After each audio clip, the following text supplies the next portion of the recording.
अगर ऐसा ही था, अगर मैं कंप्लेंट का ऐसे बोलना था तो मेरे को कंप्लेंट करने के लिए ऊपर बुलवा लेते, पर मेरे को ऊपर बुलाया उन्होंने, ठीक है, पर मैं वहां नहीं गया, मेरा अपने काम होने के कारण, ठीक है जी। और इसलिए मैंने अब ये समस्या तो हमारी, मैंने सोचा पूरे हिमाचल की है, और इसी कारण ये हमारी कई बार न्यूज़ें भी लगी है। और सर लोक मित्र केंद्र का मतलब आपका एक उचित मूल्य की दुकान जिस तरह से, ठीक है, बोलते हैं, उसी तरह से लोक मित्र केंद्र खोले है। ओवरचार्ज हम थोड़ी करते हैं सर आज तक। उसी तरह से हमारी जब न्यूज थी, जब तक हम सर काम करते हैं तो सर तब तक अच्छे होते हैं, जब अब हम काम नहीं करते हम बुरे माने जाते हैं, ठीक है। उसके बाद सर कई बंदों की हमारी न्यूज भी लगी, और हमें अदर डिस्ट्रिक्ट से पता भी लगा, और हमारे भरमौर में भी लगी कई बार न्यूज, हमारे चंबा में लगी। हमारे उपाध्यक्ष की आईडी कई बार बंद, अपने 75 दिन तक बंद थी। और हमारे अभी एक संजय जी हैं जुलागड़ी वाले, उनकी भी आईडी बंद है अभी किसी कारणवश। और मेरे को सूत्रों से पता चला है, जो अपने लोक मित्र साथियों से पता चला है कि ये मैक्सिमम आईडी हैं अपने जो SDM RLA के डीलिंग हैंड होते हैं या दलाल होते हैं, वही बंद कराते हैं कंप्लेंट करके। और जिस भी बंदे को पता लगता है कि 5000 ले रहे हैं, उसकी आईडी बंद करवा दी जाती है। या 1100। आपने जैसे कहा कि न्यूज वाले आपकी न्यूज़ें छाप रहे हैं, तो न्यूज वाले क्या अपना प्रूफ रखते हैं वहां पे, क्या पुख्ता सबूत वहां पे देते हैं? कोई नहीं देते प्रूफ, आज तक कोई प्रूफ नहीं दिया। बिलासपुर में लगी थी, वहां भी कोई प्रूफ नहीं, और सेंटर के बाहर से फोटो लगा के दे देते हैं। नहीं तो उसमें फिर उच्च अधिकारी क्या उसमें कार्रवाई करते हैं? सर कुछ हमें सर खुद उस पर रिपोर्ट डाल के वो डिलीट करानी पड़ती है वीडियो। पिछली बार भी टाइम टीवी में बिलासपुर की न्यूज लगी थी, उससे पहले अपने हमीरपुर में लगी, जिसके बाद हमारे भरमौर में लगी थी हाल ही में। अभी चंबा की 2 आईडियां बंद हुई है, अभी जुलाकड़ी वाली बताई मेरी बात। तो ये हमारे सर मैक्सिमम जो हम जैसे चार्ज लेते हैं अपना 100 रुपये अपना लाइसेंस अप्लाई का, अपना करेक्टर का या अदर चार्ज, तो वो बोलते हैं आप ज्यादा ले रहे हो। अब सर उनके काम करते करते हमें देरी हो जाती है, टैक्स भी जमा करते हैं, वहां पे भी इशू आते हैं, पेमेंट टेबल जाते हैं, कई बार पेमेंट वेरीफाई करते इशू आता है। पिछली बार सर मैंने SDM ऑफिस की अपने कंप्लेंट भी की थी, इनको पता ही होगा, उस टाइम स्टाफ और था, अनुपम सर हो गए वहाँ पे या अदर थे, तो हमारी पेमेंट फंसते तो सभी तभी हम बोलते हैं सर अब तो सर ले रहे हैं तो सीधे बोलो ले रहे हैं, मुझे तो वो तो नहीं है, ये तो सभी जगह हो रहा है। जब आप पेमेंट लेते हैं तो कस्टमर को क्या आप रिसिप्ट देते हैं? बिल्कुल सर, रिसिप्ट दी जाती है आपकी। अगर बाइक का बनाता है तो आपके 1000 उसकी रिसीट देते हैं, साथ में आपने 100 रुपये करेक्टर का लेते हैं, 100 रुपये अप्लाई चार्ज लेते हैं। ये बोलते हैं आप ओवर चार्ज करते हैं। नहीं, इनके कहने से कहने का मतलब वो कस्टमर कहते हैं या अधिकारी कहते हैं? अधिकारी कहते हैं, अधिकारी ही अपने जो अपने दलाल होते हैं उसकी तरह न्यूज लगाते हैं। तो कभी आपने अधिकारियों से पूछा कि आप हमें प्रूफ भी दें? जब वो आपने कोई बात रखें, जब वो तथ्य रखें, तो कभी आपको उन्होंने प्रूफ दिए? नहीं दिए सर। तो आपने कभी उनके खिलाफ कभी कंप्लेंट करने की नहीं सोची? कई बार सर हमने न्यूज लगाने की कोशिश की, पर हमें दबा दिया जाता है सर। हम ये लेके न्यूज लगा के कि आप ओवर चार्ज कर रहे हैं, वहां पे एक ही बात लिखती है कि आप सर्टिफिकेट के ओवर चार्ज करते हैं। ये नहीं, अब सर हम औरों का बोझ ढोने वाले गधे थोड़ी है, बैंकिंग भी कर रहे हैं, सर्टिफिकेट भी बना रहे हैं, अपना RTO का भी काम कर रहे हैं, जबकि ये सिटीजन खुद कर सकता है, पर आज का सिटीजन कम ही है जो खुद करके आ रहे हैं, ठीक है। और सर इसमें अगर किसी को ऐसे लाइसेंस बना के दे देते हैं 5000 के, ठीक है, अगर उसको चलाना नहीं आता, कहीं उसके फैमिली का बंदे का उसका एक्सीडेंट हो जाता पर्सन का, उसके फैमिली कहाँ जाएगी सर? ये तो सर लोगों की फैमिली के साथ खुलवाड़ कर रहे हैं ये ऊपर बैठे हुए।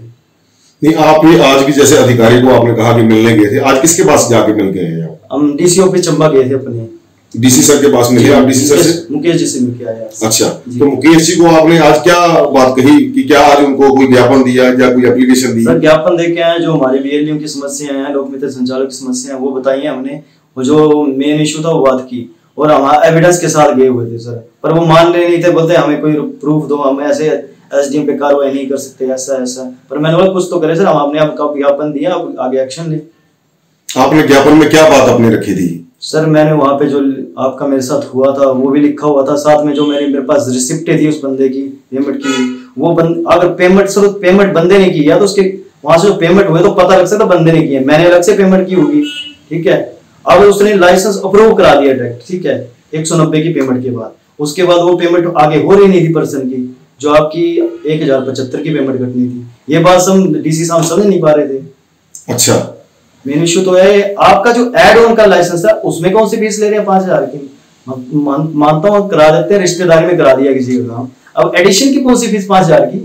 अगर जो आगे दलाल बैठे हैं, मैं तो बोला दलाल जो जितने भी हैं उनको दफा करना चाहिए। अगर दलाल रखने हैं तो CSC सेंटर बंद करो सर, हम ताला लगाते हैं अपने सेंटर को, हम अपनी साइड सरेंडर कर देते हैं DC ऑफिस जाके, और क्या करना है। दलाल मतलब कहाँ पे बैठे होते हैं दलाल? सर अपने इधर अपने SDM ऑफिस के बाहर बैठे होते हैं, और उनकी दुकान पे, जैसे चाय की दुकान पे अपने वो रेडी लगा के एक टाइप की कंप्यूटर रख लिया, प्रिंटर रख लिया, बस चंबा में बैठे होंगे, कई सागर कैफे के साथ ही बैठे होंगे, बाहर घूमते रहते हैं, कस्टमर पकड़ते हैं, इसी तरह से बैठे होते हैं। ऐसे ही आपके उधर बैठे होंगे, इसी तरह से कुछ वकील भी घूमते हैं सर, वकील भी ये काम करते हैं, आपको पता ही होगा इसके बारे में। अच्छा, कहने का मतलब है कि ये 2 नंबर की गाड़ी चल रही है। बिल्कुल सर। ये कहाँ पे है? ये चंबा की बात कर रहे हैं या हिमाचल की बात, कहाँ की बात है? सर चंबा में भी मैंने देखा है, अदर स्टेट में मैं देखा है, अपनी डिस्ट्रिक्ट में भी देख रहा हूँ मैं। अदर स्टेट में तो सर इससे भी ज्यादा चार्ज लिए जाते हैं, जैसे जम्मू में लिए जा रहे हैं चार्ज, यूपी से सुनने में आता है। पर आपको पता है कि इसके चक्कर में अभी एमएलए भी गए हैं अंदर, उनके घर में लाखों की संपत्ति पाई गई है। और सर ये तो पैसा मिल बांट के खाया जाता है, मेरे को जैसे लगता है। मतलब कि धांधलियां जो है ये रेवड़ियां कह सकते हैं कि बराबर में बट रही हैं। बिल्कुल सर, बिल्कुल। नीचे से ऊपर तक ये सारा खर्चा आपस में बांटा जा रहा है। बिल्कुल सर जी। आज आप जो ज्ञापन दे के आए, आपने उसको जो ज्ञापन दिया, अपना डीसी सर को आपने ज्ञापन दिया है, उसकी हमें भी आप एक कॉपी देके जाएंगे? बिल्कुल सर, देखेंगे कि हम भी उसमें आप इसमें प्रेषित करें कि लोगों को बताएं, लोगों को जो आपके सीएससी सेंटर हैं उनमें क्या क्या कार्य चल रहे हैं, लोगों कैसे अवेयर करेंगे, आप लोगों को क्या मैसेज देना चाहेंगे हमारे जिला चंबा के? सर मैं चाहता हूँ कि सीएससी सेंटर पे जाएं सभी और उनसे रिसिप्ट लें, ठीक है। आपको साइबर कैफे में आज तक काम करवाने गए, आपको किसी भी सिटीजन को कोई भी रिसिप्ट नहीं दी है, ठीक है। वो सबसे ज्यादा आपका जो धांधली होती है आपका तहसील के नजदीक, एसडीएम कोर्ट के नजदीक, और आपके कॉलेज के पास बैठे होते हैं। वो आपकी एक फॉर्म भरने के 300 रुपए लेते हैं सर। अब सीएससी वाले नॉर्मली आपका ट्रांजेक्शन चार्ज लेंगे 100 रुपया फॉर्म भरने का लेंगे, ज्यादा से ज्यादा, और कितना लेंगे सर, और टाइम ज्यादा लेंगे, टाइम के हिसाब से पैसे ले रहे हैं। कई बार एक फॉर्म भरते भरते 1 घंटा भी लगता है, 2 घंटा भी लगते हैं हमारे पास। अब मैक्सिमम जो सीएससी सेंटर वाले हैं सिंगल एम्प्लॉय काम करते हैं, सेल्फ काम कर रहे हैं। एम्प्लॉय तो सबके पास तो नहीं होते, जो सिटी में बैठे हैं उनके पास ज्यादा एम्प्लॉय होते हैं, ठीक है।